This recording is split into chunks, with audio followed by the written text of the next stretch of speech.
우리 다 함께 우리 한 절 합독하여 봉독하겠습니다. 시작. 예수께서 그곳을 떠나 지나가시다가 마테라 하는 사람이 세관에 앉아 있는 것을 보시고 이르시되 나를 따르라 하시니 일어나 따르니라. 아멘. 할렐루야. 우리 좌우로 인사 한번 하시죠. 잘 오셨습니다. 은혜 많이 받으십시오. 또 뜨겁게 성령께 붙들려 기도하시기를 바랍니다. 오늘은 죽음의 자리에서 일어나다, 죽음의 자리에서 일어나다라는 제목으로 함께 잠시 말씀의 은혜를 나누겠습니다. 오늘 본문은 지난 수요 예배 때 잠시 생각했던 말씀이기도 한데요. 오늘 이 기도의 시간에는 예수님을 중심으로 우리가 새로운 시대가 열린 본문으로 우리가 봤다면, 오늘은 마태의 시선으로 오늘 본문을 다시 한번 살핌으로 은혜를 나누겠습니다. 그럼 마태의 원래 이 히브리 이름은 레위입니다. 레위. 그럼 레위라는 이름의 뜻은 연합이라는 뜻입니다. 그래서 우리 레아가 아들을 낳고 이제 남편이 나와 연합하리라. 참 사랑받지 못했던 아내였기에 남편과의 연합을 사모하여 이름을 레위라고 지었고, 그 이름이 바로 오늘 마태의 히브리 이름이기도 하죠. 근데 문제는 이 레위라는 이 연합이라는 이름을 가진 마태가 정말 부모의 소망을 따라 하나님과의 연합을, 하나님과 연합된 삶이 아니라 세상과 연합된 삶, 그것을 살았다는데 오늘 마태의 문제가 있습니다. 어찌 보면 그 이름은 부모의 소망입니다. 제 아들의 큰아들, 둘째 아들은 없지만 제 아들의 이름을 원래는 진리라고 지었었더랬습니다. 그래서 부모의 소망을 담은 이름이었지만 세상에서 또 살아가는 데 있어서 아이가 혹시나 본인 스스로 자기의 이름의 무게를 감당하지 못할 것을 염려해서 이름을 바꾸었죠. 좌우간 이름은 부모의 기대와 소망, 그리고 그 마을 공동체의 또 가문의 기대와 소망을 담고 있죠. 우리 성도님들의 이름의 뜻은 무엇입니까? 아마 그 이름을 지으실 때 그냥 아무렇게나 전화번호부에서 찢어가지고 짓지는 않으셨을 겁니다. 우리말의 이름은 또 한문으로 되어 있고 뜻이 있는 이름이기에 아마 다 이름에는 부모의 소망, 또 집안의 기대, 이것이 있죠. 마태가 어찌 보면 이런 부모와 또 집안의 기대와 소망을 다 버리고 로마와 결탁된 삶, 그것을 선택합니다. 그게 바로 세리라고 하는 삶이죠. 로마 정부를 대신해서 동족들로 세금을, 온갖 종류의 세금을 다 부과합니다. 인두세를 비롯해서 통행세, 그다음 물건을 주고 받으면 들어가는 또 거래세, 또 기타 등등 정말 말도 안 되는 세금을 부과하죠. 이 세리는 자기의 돈을 먼저 로마에 선납을 합니다. 그러니 돈이 없이는 세리가 되기도 어렵죠. 자기가 예를 들어서 1년에 거둘 세금을 1,000만 원으로 잡을 때, 아니 로마의 정부에서 이 정도면 1,000만 원 정도 나오겠군, 그래서 1,000만 원을 가지고 들어가는 것입니다. 로마 정부에 1,000만 원을 먼저 내고, 그러면 여러분 1,000만 원만 걷어서 먹고 살겠습니까? 당연히 그 이상을 거두어야 되는 거고, 로마 정부는 그 이상에 대해서는 얼마를 걷든지 간에 관여하지 않은 것입니다. 그러니 여러분, 가혹하리만큼 여러분 세금을 혹독하게 거둔 것이 세리였으니 세리들은 매국노라는 여러분 그런 이야기를 듣는 것이 당연한 것이었습니다. 당시에 여러분 세리는 두 종류가 있었습니다. 일반적인 세금을 걷는 세리와 또 세관이라고 하는, 지금의 세무서겠죠. 세관이라고 하는 곳에 여러분 앉아서 세금을 걷는 이 세관 세리가 있습니다. 여러분 일반 세리와 세관 세리 중 누가 더 무서웠냐면 세관 세리가 훨씬 무서웠습니다. 오늘 마태는 어떤 세리였냐면 세관에 앉아 있는, 즉 세관 세리였음을 알게 되죠. 여러분 로마를 위해서 일하는 이 세리들, 유대 사회로부터 여러분 매국노, 배신자, 심지어 같은 유대인이지만 이방인 취급을 받았고 죄인들 취급을 받았습니다. 여러분 마태 본인은 물론이고 여러분 마태가 가정을 가지고 있었다면 그 가족 그리고 자녀들이 있었다면 그 자녀들까지도 여러분 마을 전체의 여러분 경멸의 대상 그리고 미움의 대상, 아마 그 집 대문에는 특별한 표식을 하지 않았겠습니까?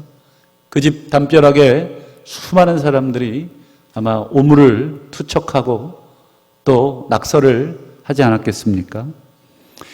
여러분 마태는 아버지로서 그리고 가장으로서 여러분 이 심적 고통 모르긴 몰라도 엄청난 여러분 심적 고통을 견뎌내야 했던 것이죠. 여러분 그러던 어느 날 여러분 소문으로만 듣던 여러분 예수라고 하는 청년, 갈릴리의 그 나사렛의 그 무명의 랍비, 예루살렘이라고 하는 그 당시의 수도에서 정식 랍비 교육도 받지 않았던 여러분 그 예수라고 하는 그 청년, 수많은 사람들의 환호를 받으며 정말 구름대와 같은 여러분 인기를 누리고 있던 그 예수께서 지금 자기의 세관 앞을 지나가고 있습니다. 여러분 하나님 나라에 대한 가르침 그리고 그분이 보여준 이적들, 우리가 마태복음을 통해서 우리가 살펴보고 있듯이 엄청난 이적들을 여러분 마태가 몰랐을 리가 없죠. 그 소문은 온 유대 땅 가득 채웠기 때문에 마태 역시도 세리였지만 여러분 그 예수에 대한 소문은 다 알고 있었습니다. 여러분 그런 예수가 지금 자기가 일하고 있는 그 세관 앞을 수많은 사람들과 이렇게 다가오고 있을 때 여러분 내가 만약에 마태라고 생각을 했을 때 여러분 어땠을까? 내가 떳떳했다면 여러분 예수의 그 다가옴이 얼마나 기분 좋은 다가옴입니까만 여러분 내 삶이 지금 떳떳하지 못하고 내 삶이 정말 죄의식으로 가득하고 하루도 이 두 다리 쭉 펴고 잠을 잘 수 없는 이 상황 속에 있는데 여러분 그 예수가 자기에게 지금 다가오고 있는데 마태의 심정이 어땠을까? 아마도 고개를 저 같으면 푹 떨구거나 다 지나갈 때까지 여러분 잠깐 자리를 피해 있거나 아니면 모른 척 다른 일에 분주한 척 아마 시선을 외면했겠죠. 그리고 아마 예수를 통해서 자기 자신을 비교해 보지 않았겠습니까? 자기는 지금 매국노로서 로마를 대신해서 자기의 민족을 여러분 뜯어먹고 있고 또 하나님의 백성으로 태어나고 레위라는 그 당당한 부모님이 지어주신 그 거룩한 여러분 그 이름, 이스라엘 12지파 특별히 레위 지파의 그 존귀한 이름을 가진 자기 자신의 삶을 되돌아보지 않았습니까? 그러나 예수님은 어떻습니까? 자신과 정반대되는 여러분 격이 다르고 그리고 결이 다른 그런 삶을 사시는 분이 나에게 오고 있는 거죠. 여러분 이 구절을 마태의 입장에서 여러분 다시 읽어보면 여러분 마태의 이 복잡한 감정들 그것들을 여러분 볼 수 있을 건데 우리 구절 상반절을 한번 마태의 시선으로 한번 보시면 예수께서 그곳을 떠나 지나가시다가 이 마태라는 사람 지금 이 마태복음은 마태가 기록한 것이죠. 엄밀히 말하면 자기 자신을 지금 3인칭으로 표현하고 있는 거예요. 마태라고 하는 사람, 종철이라고 하는 사람, 자기 자신을 1인칭으로 부르지 못하고 제3자로 표현을 하면서 마태라고 하는 사람, 이걸 나에게라고 여러분 바꾸어서 여러분 읽으면 정확하겠죠. 나에게 내가 세관에 앉아 있는 것을 보셨다. 여러분, 예수가 마태를, 세관에 앉아 있는 마태를 보셨다. 이 말은 마태도 예수가 나를 보고 있는 것을 봤다는 거겠죠. 마태는 아마 그날의 기억을 평생 잊지 못했겠죠. 아마 이 구절, 이 글을 쓰면서 여러분 그때 예수님과의 만났던 그 예수님의 눈동자, 그 눈빛, 수많은 사람들은 자기에게 눈길 하나 주지 않았지만 예수님은 자기를 무심코 그냥 지나가다가 쳐다본 정도가 아니라 이 단어의 의미는 의도를 가지고 분명하게 목적을 가지고 쳐다보는 것이죠. 여러분, 마태의 눈과 여러분 예수님의 눈이 마주쳤을 때 어땠을까요? 여러분, 사람 눈은 참 묘한 힘이 있습니다. 그렇지 않습니까?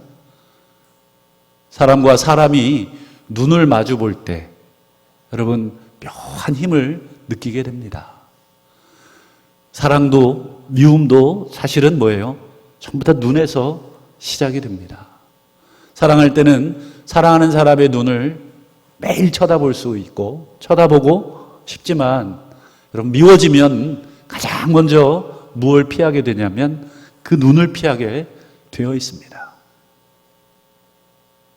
여러분 불편한 사람, 미운 사람 여러분 어떻습니까? 피하게 되어 있습니다. 반드시 그렇게 되어 있습니다. 그것이 여러분 눈을 통해서 여러분 우리 감정이 교류가 되기 때문이죠. 여러분 예수께서 마태를 보셨을 때 분명히 마태의 눈을 보시지 않았겠습니까? 여러분 예수께서 마태의 세관을 그냥 지나치지 않고 그를 빤히 쳐다본 순간 여러분 사람들이 예수님의 그 행동, 그 모습을 보면서 무슨 생각을 했을까? 왜 예수께서 이 세리 마태의 세관 앞을 지나가지 않고 그 앞에 서 있을까? 그리고 마태를 왜 쳐다보실까? 아마 수많은 사람들은 예수님이 드디어 좀 매국노를 잡아주시려나 보다, 질책하시려나 보다, 아마 이렇게 생각을 했을지도 모르겠어요. 드디어 우리는 찍소리도 못하는 저 세리들에게 예수님께서 드디어 놀라운 힘으로 저 세리를 벌하시려나 보다. 여러분, 내가 미워하는 사람 누군가가 욕해주면, 누군가가 때려주면 여러분 얼마나 속이 시원합니까? 차마 내가 하지 못했던 그 말들을 누군가가 대신해서 해주면 여러분 얼마나 마음이 상쾌합니까? 저만 그런가요? 아마 우리의 심성이 그렇죠. 아마 예수께서 마태를 쳐다보실 때 수많은 사람들은 드디어 예수께서 마태를 질책하시고 혼내시려고 하나보다. 여러분 예수께서 마태를 보시고 하신 말씀이 9절 중반절에 나를 따르라. 여러분 나를 따르라 이 단어를 여러분 헬라어로 찾아보면 잠깐 볼 일이 있어서 잠깐 따라와 이게 아닙니다. 이 단어는 스승이 어떤 누군가를 제자를 삼을 때 부르는 호칭입니다. 나를 따르라. 즉 이제부터는 내 제자로 따라오너라. 여러분 지금 예수께서 지금 세리를 야단을 쳐도 여러분 시원치 않을 판에 지금 따라오라. 그것도 그냥이 아니라 제자로 부르시고 있는 거죠. 여러분 더 놀라운 것은 여러분 마태의 반응입니다. 만약에 제가 만약 마태라면 어떻게 했을까 한번 생각을 해봤습니다. 나는 어떻게 했을까? 그리고 왜 마태는 아무런 대꾸 없이 그냥 일어나 따라갔을까? 여기에 뭐 주고받은 한마디라도 있었으면 좋을 텐데, 나를 따르라는 말, 그리고 일어나 따르니라, 요 말 사이에 아무런 대화가 없어요. 이것은 무슨 뜻일까? 여러분, 이해가 되십니까? 저는 이해가 되질 않았습니다. 마태가 어떻게 이렇게 단 한마디를 따라갈 수 있었을까? 계속 묵상하면서 제가 내린 결론은 그것입니다. 연애를 해보시면 알죠. 누군가를 좋아하고 또 누군가를 관찰하고 또 누군가와 함께 있고 싶어 하고 또 그 사람과 대화를 나누고 시간을 갖다 보면 그 사람에 대한 내 감정을 확인하게 되죠. 그리고 상대방도 나에 대한 감정을 확인하게 됩니다. 그래서 1년, 2년 여러분 관찰하고 이야기하고 시간을 여러분 가진 다음에 제가 그 상대에게 나랑 결혼합시다. 여러분 이렇게 했을 때, 그리고 만약에 그 말을 들은 내가 정말 이제는 이제 처녀총각의 삶을 청산하고 이제 가정을 이루고 싶다라고 하는 간절한 기대와 열망이 있는데 도대체 이 남자가 나한테 프로포즈를 안 해요. 그런데 어느 날 갑자기 나한테 오더니 프로포즈를 합니다. 여러분 그러면 여러분 그 남자의 부름에 여러분 어떻게 하시겠습니까? 물론 겉으로야 한번 튕기시겠죠. 그러나 속으로는 어떻습니까? 박수를 치지 않겠습니까?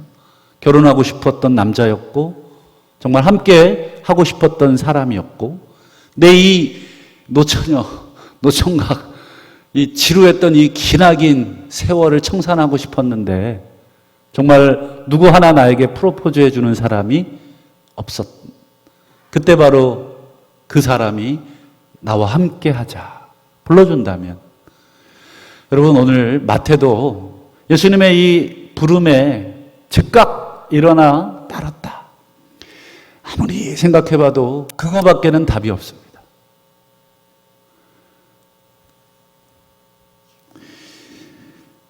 여러분 마태에게는 아마도 자기의 모든 직업 또 정말 돈벌이가 괜찮았던 이 세관이라고 하는 세리라고 하는 이것을 버리고 예수님을 따라가고 싶었던 만큼 채울 수 없었던 내적인 공허감이 여러분 마태에게는 틀림없이 있었습니다. 여러분 그 당시에 세리들은 부유했습니다. 정말 원하는 만큼 자기가 돈을 뜯어낼 수 있는 여러분 권한이 있기에 마음만 먹으면 여러분 금방 부자가 됩니다. 여러분 그 수많은 재물을 가지고도 여러분 마태에게는 채울 수 없는 내적인 또 영적인 공허함이 틀림없이 있었죠. 여러분 이 사실을 우리는 마태가 기록한 마태복음을 통해서 알 수 있는데 여러분 마태는 마태복음을 기록하면서 여러분 구약을 무려 100번 넘게 인용을 한 유일한 복음서 기자입니다. 마가나 누가 요한은 비교도 안 될 만큼 구약 성경을 인용하고 있는데 여러분 그게 무슨 뜻일까요? 여러분 마태가 어느 날 예수 믿고 복음서를 쓰기 시작하자 갑자기 한 번도 읽지 않았던 구약 성경이 막 하늘로부터 막 계시처럼 머릿속에 쫙 그려질 수 있었을까요? 여러분 성경은 그렇게 기록되지 않습니다. 여러분 마태가 예수를 믿기 전에도 이 구약 성경을 충분히 그리고 평소에도 많이 심지어 세리짓을 하고 살 때에도 마태는 구약 성경을 꾸준히 읽고 있었던 거죠. 마태는 이 성경을 읽으면서 당시 사람들이 기다리던 또 당시 많은 사람들이 이렇게 떠올리던 하나님의 나라 그리고 장차 오실 메시아에 대한 기대와 소망이 무엇인지를 마태도 여러분 유대인입니다. 비록 세리지만 마태도 가슴 한켠에는 자기도 유대인이고 자기도 구원받고 싶고 자기도 인정받고 싶은 여러분 유대의 아들이고 이스라엘의 아들이고 아브라함의 아들이라고 하는 것을 여러분 마태는 늘 가슴속에 가지고 있었죠. 성경을 피고 읽으면 하나님의 나라가 읽혀지고 메시아가 올 거라고 하는 구약의 예언자들의 그 소망, 비록 자기는 로마의 앞잡이로 여러분 그런 죄악된 삶을 살고 있지만 성경을 읽은 순간만큼은 마태의 마음이 늘 무거웠습니다. 그러나 아침에 눈을 뜨면 다시 세리라고 하는 자기의 그 일을 감당함에 있어서 어쩔 수 없이 자기가 투자한 그 본전 이상을 받아야 자기도 먹고 살 수 있기에 세리는 동족에게 더 많은 세금을 부과하는 그런 일을 할 수밖에 없었죠. 여러분, 어찌 보면 밤에는 회개하고 그리고 아침에는 또다시 죄악된 삶, 모든 사람들이 손가락질하는 그 매국노의 삶. 여러분, 이것이 끊임없이 반복이 됩니다. 우리도 여러분 하루 잠자리 들 때 오늘 내가 그 말은 하지 말았어야 되는데, 오늘 내가 그 행동은 하지 말았었어야 되는데, 오늘 내가 그 짓은 하지 말았어야 되는데, 다시 한번 회개하고 결단하고 잠자리에 가슴 아픈 마음으로 잠자리에 들지만 또 아침에 일어나면 또 다시 세상 속에서 또 여러 가지 직장 속에서 우리가 어쩔 수 없이 해야 되는 부조리한 일들과 또 그런 죄악들을 우리가 반복할 때가 있지 않습니까? 여러분, 마태도 여러분 세리였지만 모든 사람이 매국노라고 손가락질했지만 그의 마음에는 한켠에는 하나님의 백성으로서 레위라고 하는 그 이름을 가진 사람으로서 여러분 늘 마음에 부담이 있었습니다. 누가복음 3장에 보면 여러분 당시 세리들이 여러분 세례 요한이 베푸는 이 회개의 세례를 받고자 나왔다는 기록이 있습니다. 세리들, 군인들 다 여러분 요단강가에 나와 세례 요한이 베푸는 그 회개의 세례를 사모했어요. 무슨 뜻입니까? 세리들 중 상당수는 자기가 하고 있는 짓에 대해서 마음에 뭐예요? 죄책감이 늘 있었던 거예요. 마음에 늘 부담감이 있었던 거예요. 이렇게 살지 말아야 함에도 불구하고 이미 발을 들여놓은 그 삶에서 스스로의 힘으로는 빠져나올 수 없는, 여러분 어찌 보면 소모품과 같은, 로마의 소모품과 같은 자신의 삶 속에 여러분 수많은 세리들이 사실은 신음하고 있었죠. 이처럼 마태도 여러분 말씀, 구약의 말씀과 그리고 자신의 세리라고 하는 현실, 이 두 사이에서 여러분 날마다 갈등하고 날마다 고민하고 하던 삶을 살았던 것이고, 거기서 나오고 싶지만 거기서 빠져나올 수 없는 정말 개미 지옥과 같은, 정말 아무리 몸부림쳐도 나올 수 없는, 몸부림 치면 칠수록 더 깊게 들어가는 여러분 그 삶을 여러분 마태가 여러분 얼마나 괴로워했을까. 여러분 그런데 그의 인생 전체를 바꿔주는 그 한 분, 그리고 그분이 그냥 지나가셨다면 여러분 그의 인생은 역시 그대로 세리로서 끝났겠지만 그 예수께서 오셔서 나를 따르라. 여러분 자칭 타칭 죄인이라는 낙인을 가슴에 품고 살았던 마태도 놀랐겠고 주변의 사람들은 더욱 여러분 놀라지 않았겠습니까? 예수께서 여러분 그 뒤에 바리새인들에게 하셨던 말씀, 나는 의인을 부르러 온 것이 아니라, 마태와 같이 늘 마음 한켠에 하나님의 백성으로서 살지 못하고 있다고 하는 그 죄책감과 그 영적인 부담을 갖고 사는 그 죄인들을 부르러 왔다. 사실 오늘 이 자리에 하나님이 부르시는 사람은 누구냐? 여러분 바리새인처럼 내가 하나님 앞에 설 자격이 있다, 나는 오늘 하루도 또 내 인생을 되돌아봤을 때 나는 하나님을 믿을 자격이 있고 구원받을 자격이 있다 하는 사람을 부르러 오신 것이 아니라 오늘 마태처럼 스스로 죄인이라고 생각하고 늘 갈등하고 고민하는 자들을 우리 하나님이 부르시는 줄을 믿습니다. 오늘 마태가 예수의 부름 앞에 일어나 걸어갔다. 일어나 따라갔다. 여기서 일어나다라고 하는 이 단어 아니스테미, 여러분 이 단어를 사도 바울이 사용을 합니다.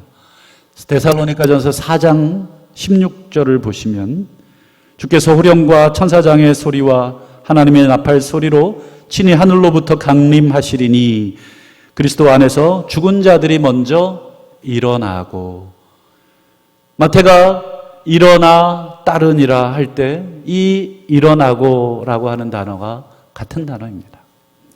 그러니까 여러분 마태가 세관의 자리에서 일어난 것은 단순히 의자에서 일어난 것이지만 동시에 그 안에는 죽음의 자리, 동족의 피를 빨아먹던 자리, 하나님의 백성으로 적합하지 않은 삶의 자리에서 일어나는 것이고, 그것을 사도 바울은 부활이라고 하는 것을 설명할 때에 이 단어를 가지고 사용하고 있습니다. 죽은 자들 가운데서 일어났다, 즉 부활했다. 그러니 오늘 마태는 여러분 세상의 종, 로마의 종으로부터 예수의 종, 예수의 제자로 여러분 일어난 것입니다. 예수의 제자로 부활한 것입니다. 세상의 죽음으로부터 부활하여 여러분 새로운 생명을 시작한 것입니다. 여러분 마태가 예수님을 따른 이후 어떤 삶을 살았는가? 여러분 성경은 마태에 대해서 많은 정보를 주지 않고 있습니다. 그러나 여러분 마태복음 10장 2절에 보면 마태가 제자들, 12제자들의 이름을 열거합니다. 여러분 12제자의 이름을 열거할 때 마태가 자기 자신도 껴야 되겠죠. 왜요? 자기도 제자니까. 그런데 자기 자신의 이름을 어떻게 열거하는지 제가 한번 읽어봐 드리죠. 12사도의 이름은 이러하니 베드로라 하는 시몬을 비롯 그의 형제 안드레, 세베대의 아들 야고보, 그리고 그 형제 요한, 그리고 빌립, 바돌로메, 도마, 그리고 마태라고 기록해도 아무도 누가 뭐라고 하지 않을 텐데, 여러분 마태는 자기의 이름 앞에 셀이라고 하는 단어를 집어넣습니다. 이게 무슨 뜻입니까? 여러분 우리 모두는 우리의 어두웠던 과거, 우리의 수치스러웠던 과거를 지워버리고 싶어서 안달이지 않습니까? 내가 과거에 이런 삶을 살았고 내가 과거에 이런 이력을 가지고 있다는 것, 여러분 누가 그 나쁜 이력을 이력서에 내 명함에 파놓고 저는 세리 출신이었습니다, 이렇게 이야기할까요? 지금이야 여러분 세무공무원들이나 세무사들이 대우받는 시절이지만 이 당시에는 저는 매국노입니다 라고 하는 표현과 다름이 없습니다. 여러분 마태가 이 복음서를 쓸 때는 이미 예수를 따르는 제자가 된 이유이죠. 얼마든지 자기가 이 복음서를 쓰고 있기에 자기에 대한 기록을 미화할 수도 있죠. 그런데 마태는 세리라고 하는 그 낙인, 그것을 지우지를 않습니다. 왜요? 그리스도 예수 안에서 자기의 부끄러웠던 과거가 더 이상 아무 문제가 되지 않는 것입니다. 여러분 우리의 과거가 여러분 예수 안에서 문제가 됩니까? 과거에 내가 무슨 일을 했던 것이 여러분 세상적인 기준에는 부끄럽지만 여러분 우리가 그 자리에서 일어나서 예수의 제자의 부름에 여러분 응답해서 이 자리에 왔다면 여러분 우리의 과거에 대해서 여러분 우리가 부끄러워할 이유가 없죠. 과거에 대해서 부끄러워하지 않고 남에게, 그렇다고 우리가 자랑하지는 못하지만 그걸 감추지 않을 정도로 여러분 마태는 예수님의 말씀 안에서, 예수님의 가르침 안에서 그 영적인 자존감이 높아진 거예요. 여러분 영적인 자존감이 높은 사람은 어떤 사람입니까? 여러분, 자기 자신에 대해서 잘난 척만 하지 않습니다. 자기 자신을 낮출 줄 알고 자기가 한없이 연약하다는 것을 인정하고 자기가 잘못했을 때 그것을 감추고 또 자기가 잘못했을 때 여러분 그것에 대해서 다른 사람들이 나를 공격하면 어떻게 할까? 여러분 그것에 전전긍긍하지 않습니다. 여러분 우리가 그리스도 안에서 여러분 우리의 죄가가 우리의 과거가 전부 용서된 사람들 아닙니까? 여러분 마태는 그런 건강한 자존심을 갖게 됐습니다. 여러분 오늘 마태의 시선으로 오늘 본문을 우리가 잠시 살폈습니다만 여러분 마태의 모습은 우리들의 모습이죠. 아니 우리들의 모습은 더 심하죠. 에베소서 2장 3절에 사도 바울은 우리의 본질을 묘사해 주는데 이렇게 묘사합니다. 전에는 우리도 다 그 가운데서 우리의 육체의 욕심을 따라 지내며 육체와 마음에 원하는 것을 하여 다른 이들과 같이 본질상 진노의 자녀이었더니. 여러분 우리도 본질상 진노의 자녀입니다. 여러분 우리의 피부 색깔이 여러분 진노의 자녀 색깔인 것입니다. 아무리 피부를 벗기고 성형 수술을 해도 여러분 우리의 본질은 바뀌질 않습니다. 여러분 세리, 마태, 아니요 우리는 우리의 이름 앞에 진노의 자녀 누구누구 여러분 당당하게 여러분 얘기할 수 있어야 되겠습니다. 여러분 우리가 아무리 괜찮은 인생을 살고 있고 사회적으로 존경을 받고 있고 교회에서 내가 인정받고 있는 일꾼이라고 여러분 생각하고 있어도 여러분 잊지 말아야 할 것은 여러분 우리 스스로에 대해서 잊지 말아야 될 것은 나는 본질상 진노의 자녀다. 내가 하나님 앞에 이마만큼 또 사람들 앞에 이마만큼 대우받고 있고 인정받고 있는 것은 여러분 당연한 것이 아니라 여러분 감사한 일이고 여러분 1000만 번을 우리가 갚아도 갚을 수 없는 은혜인 것입니다. 디모데전서 5장에 사도 바울은 이렇게 얘기합니다. 향락을 좋아하는 자는 살았으나 죽었느니라. 무슨 뜻입니까? 향락을 좋아하는 자들아 너희들은 죽은 자들이다. 왜 그렇습니까? 하나님을 향한 삶이 아니라 우리 육체의 욕심, 육체와 마음이 원하는 자기 중심적 삶을 여러분 사는 것은 여러분 살아도 산 것이 아니라 여러분 그것은 살아도 죽은 것과 같은 삶이다. 그래서 바울은 에베소서 5장 14절에 이렇게 명령합니다. 잠자는 자여 깨어라 죽은 자들 가운데서 일어나라. 여러분 바울이 아마 마태복음 이 마태를 부르신 이 내용을 기억하고 있었던 것 같습니다. 잠자는 자여 죽은 자들 가운데서 일어나라. 그리스도께서 너희에게 비추시리라. 여러분 마태처럼 인생의 참된 목적과 방향을 모르고 사는 자들이여 깨어나십시오. 그리스도께서 너희를 부르고 계십니다. 죽은 자들 가운데서 일어나 그리스도의 부르심에 응답하십시오.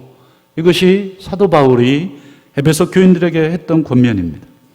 오늘 밤 예수께서 우리를 부르시는 소리를 우리도 마태처럼 듣기를 원하는데 마태복음 16장 누구든지 나를 따라오려거든 자기를 부인하고 자기 십자가를 지고 나를 따를 것이니라. 누구든지 제 목숨을 구원하고자 하면 잃을 것이요 누구든지 나를 위해 제 목숨을 잃으면 찾으리라.